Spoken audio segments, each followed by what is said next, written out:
দিদি। হাই বন্ধুরা, তোমরা সবাই কেমন আছো? এখন খুব সুন্দর ঝলমলে ওয়েদার কেমন লাগছে অবশ্যই জানাও।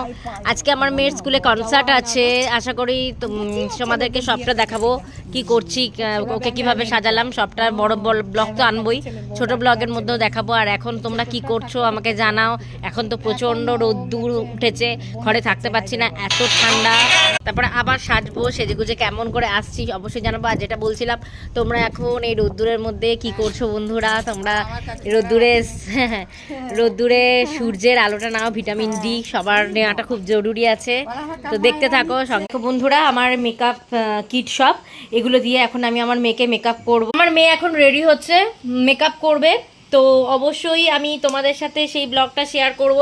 তার জন্য একটা লং ব্লগ আনবো, তার জন্য দেখতে থাকো, সঙ্গে থাকো, ওয়েট করো। ততক্ষণের জন্য টাটা। আজকে এই শর্ট ব্লগেই এখানেই টাটা বললাম। সবাই ভালো থাকো। আশা করি এখন দুপুরবেলা, আশা করি তোমাদের অনেকে খাওয়া হয়ে গেছে। তো কি খেলে? আমি তো খাওয়া হয়ে গেছে। আমি আজকে ডিম ভাত খেলাম। ডিম ভাত খেয়ে একটু ছাদে রোদ্রে গেছিলাম, তোমরাও আশা করি গেছিলে। তো যাই হোক বন্ধুরা, আমাকে জানাও। তো এইবারে দেখো আমার মেয়েও চলে আসছে। এইবারে আস্তে আস্তে ওকে মেকআপ করবো। মেকআপ করে স্কুলে হাই ফ্রেন্ডস বলছে, স্কুলে কনসার্টে যাবো। ততক্ষণের জন্য তোমরা দেখতে থাকো, সাথে থাকো।